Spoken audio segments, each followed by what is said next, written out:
Halo Bapak Ibu dan Saudara-saudara yang kasih Tuhan, senang sekali hari ini kita berjumpa kembali. Kita akan bersama-sama merenungkan firman Tuhan. Tetapi sebelumnya saya mau bertanya, bagaimana kabarnya Bapak Ibu? Saya harap semuanya dalam keadaan penuh sukacita, penuh dengan semangat, dan semoga semuanya dalam keadaan yang sehat. Nah, sebelum kita bersama-sama merenungkan firman Tuhan, mari kita berdoa. Tuhan Allah kami yang sungguh baik, Allah yang menciptakan kami, Allah yang memelihara kehidupan kami. Sungguh Tuhan kami bersyukur karena kebaikan Tuhan sungguh nyata di dalam kehidupan kami. Karena Tuhan begitu mengasihi kami, Tuhan menuntun langkah kami dan tidak membiarkan kami sendirian. Dan jika sebentar kami akan bersama-sama merenungkan firman Tuhan, kiranya Tuhan memampukan kami untuk melihat dan merasakan betapa besar kasih dan pertolongan Tuhan. Dan kiranya Tuhan memampukan kami di dalam kehidupan kami sehari-hari, agar di dalam pikiran, perkataan, dan perbuatan kami semuanya seturut dengan kehendak Tuhan. Terima kasih ya Tuhan, di dalam nama Tuhan Yesus kami berdoa, haleluya, amin. Bacaan kita pada hari ini berdasarkan Hakim-Hakim pasal 16 ayat 23 sampai ayat yang ke-31. Hakim-Hakim pasal 16 ayat 23 sampai 31 akan saya bacakan semuanya karena ini satu rangkaian cerita yang begini kisahnya. Sesudah itu berkumpullah raja-raja kota orang Filistin untuk mengadakan perayaan korban sembelihan yang besar kepada Dagon Allah mereka. Dan untuk bersukaria kata mereka, telah diserahkan oleh Allah kita ke dalam tangan kita Simson musuh kita. Dan ketika orang banyak melihat Simson, mereka memuji Allah mereka sambil berseru, telah diserahkan oleh Allah kita ke dalam tangan kita musuh kita, perusak tanah kita, dan yang membunuh banyak teman kita. Ketika hati mereka riang gembira, berkatalah mereka, panggillah Simson untuk melawak bagi kita.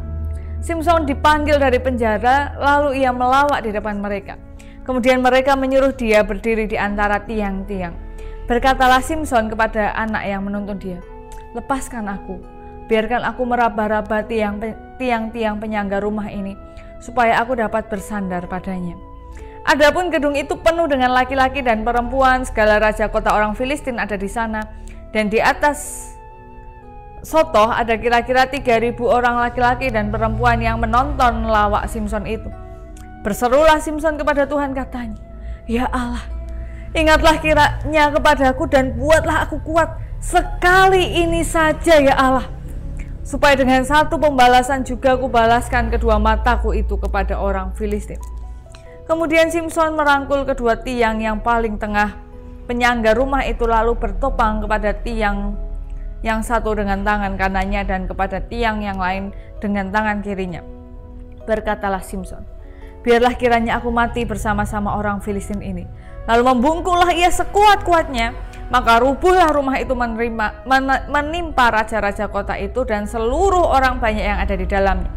Yang mati dibunuhnya pada waktu matinya itu lebih banyak daripada yang dibunuhnya pada waktu hidupnya. Sesudah itu datanglah ke sana saudara-saudaranya dan seluruh keluarganya. Mereka mengangkat dia dan membawanya dari sana, lalu menguburkannya di antara Zora dan Esitaol di dalam kubur Manoah ayahnya. Dia memerintah sebagai hakim atas orang Israel 20 tahun lamanya. Demikian pembacaan firman Tuhan. Sungguh bersyukur ketika kita diberikan kesempatan untuk mendengarkan, merenungkan, memelihara, bahkan ketika Tuhan menolong kita untuk melaksanakan di dalam kehidupan kita sehari-hari. Haleluya. Bapak, Ibu, dan saudara-saudari yang dikasihi Tuhan, saya pernah membaca quotes, kata-kata mutiara, dan ada gambarnya. Jadi tulisannya adalah, bukan tulisannya, bukan quotes, berarti agak panjang ini. Jadi dalam bahasa Inggris, saya ceritakan bahasa Indonesianya. Ada lomba balap anjing dan ada citah diletakkan di situ untuk mengukur sebenarnya citah sama anjing ini kalau dibalapkan berapa jauh gitu, maksudnya siapa yang paling cepat. Tetapi citah itu diam aja, dia nggak lari. Lalu quotes-nya atau kata-kata mutiaranya adalah, kita tuh tidak harus menunjukkan kemampuan kita itu dimanapun, nggak harus kita ini menunjukkan siapa kita itu di semua tempat, itu tidak harus. Ada waktunya juga kita diam saja, berdiam diri saja, tapi ada waktunya kita menunjukkan siapa kita. Nah, ketika kita membaca bacaan pada hari ini, memang terlihatnya adalah bagaimana Simson ini Simson ini dia berusaha membalas dendam. Jadi dia kan sebenarnya kuat dan lain-lain, tapi kemudian mengalami lika-liku di hidupnya, punya yang awal kemarin kita bahas saja dicurangi oleh orang, terus nanti dia ketemu sama Delila dan hidupnya itu penuh lika-liku, dan akhirnya dia sadar dia mau membalas orang Filistin itu, dan dengan kekuatan terakhirnya dia minta tolong sama Tuhan supaya membalaskan apa yang dilakukan oleh orang Filistin itu kepadanya, dan akhirnya Simson dan orang-orang yang di dalam ruangan itu, bukan di dalam ruangan, di dalam tempat itu semuanya terbunuh. Nah, kalau dibayang-bayangkan, dibaca-baca, kenapa ya ini semua terjadi? Tetapi kemudian saya tertarik dari ayat yang 23 sampai 24. Jadi ketika orang-orang Filistin itu menangkap Simson, itu kan Simson itu kan orang yang sangat kuat, orang yang tidak terkalahkan. Kalau ditangkap oleh mereka, mereka berseru kepada Allah mereka yang adalah Dagon. Mereka berseru dan memberikan korban persembahan bahwa ini loh orang si Simson ini, orang yang paling kuat ini diberikan kepada kita karena dia membunuh banyak saudara-saudara kita, dan ya Allah kita ini bekerja dan memperlihatkan kuasanya. Dan kemarin kan kita sudah membahas ya bahwa pada saat itu orang Israel hidupnya memang nomaden dan agamanya tercampur baur, dan mereka itu sangat tertarik dengan agama-agama yang ada di sana, termasuk agamanya orang Filistin itu. Nah, tetapi kenapa ya kok dari penangkapan Simson, bahkan ketika matanya dicongkel dan lain-lain, Tuhan tidak menunjukkan ini loh, aku ini Tuhannya Simson, aku ini yang disembah oleh umatku, aku ini lebih berkuasa daripada Allah-Allah yang disembah, dewa-dewa yang disembah oleh yang lainnya. Kenapa kok Tuhan tampak sedang berdiam diri? Karena Tuhan itu punya waktunya sendiri, Tuhan itu punya rencananya sendiri, dan Tuhan itu tidak perlu menunjukkan dirinya setiap saat bahwa aku ini yang paling kuat dan berkuasa, enggak. Karena memang Tuhan itu yang paling kuat dan berkuasa. Dan nyatanya adalah ketika Simson meminta pertolongan kepada Tuhan, ya enggak ada yang bisa mengalahkan lagi. Ketika Tuhan memberikan pertolongan kepada Simson, ya enggak ada lagi yang bisa melawan, enggak ada lagi yang bisa kabur. Nah, ini menjadi refleksi bagi kita. Yang pertama-tama adalah mungkin dalam kehidupan kita Tuhan itu tampak sedang berdiam diri. Kok Tuhan ini tidak menunjukkan kuasanya?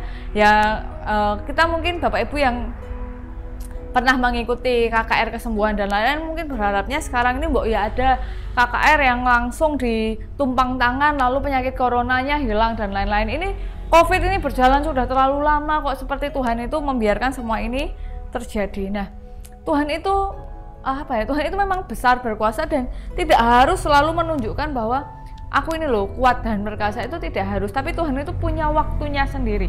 Kapan Tuhan akan menunjukkan waktunya dan kuasanya. Dan ketika Tuhan menunjukkan kuasanya, ya nggak ada satu orang pun yang bisa melawan kuasa Tuhan. Tidak satu orang pun, tidak satu dewa-dewa pun, ilah-ilah pun tidak ada. Jadi ketika Tuhan menunjukkan kuasanya, ya benar-benar ditunjukkan kuasanya dan tidak terkalahkan. Ini yang pertama. Lalu yang kedua, dalam keadaan terhimpit dan terdesak, berapa sih yang sungguh-sungguh percaya bahwa Tuhan itu pasti bisa menolong?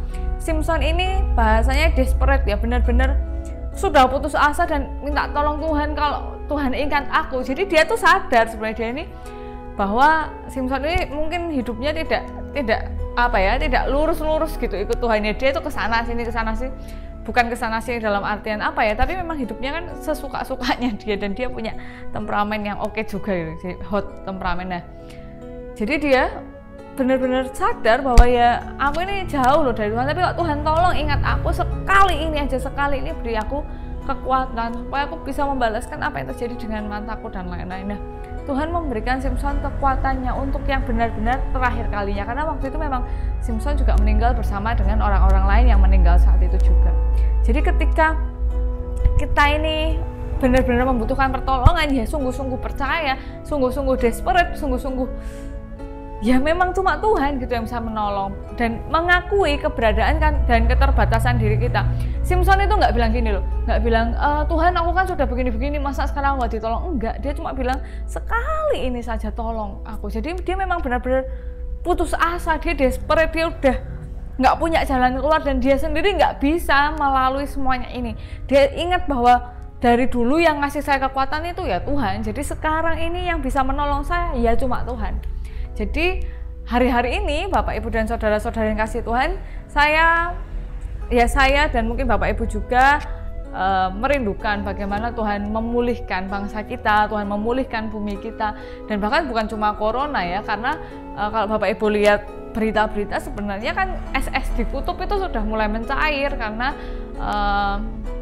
pemanasan global ini sungguh mengerikan gitu. Jadi karena Bapak Ibu sering ada di rumah mungkin ya, silahkan juga baca-baca bahwa bukan cuma COVID-19 yang mengancam kehidupan manusia, tapi ada banyak. Maka dari itu saya merindukan sekali bagaimana Tuhan memulihkan Indonesia dan memulihkan bumi ini. Tapi memang kadang-kala kok kita nggak paham gitu. Mungkin Tuhan berkarya yang tidak kita lihat. Jadi saya menganggapnya kok Tuhan kok diam aja. Tapi mungkin Tuhan berkarya dengan caranya, atau Tuhan punya timing yang tepat. Tapi saya yakin bahwa nanti ketika Tuhan menunjukkan kuasanya, nggak ada yang bisa mengalahkan.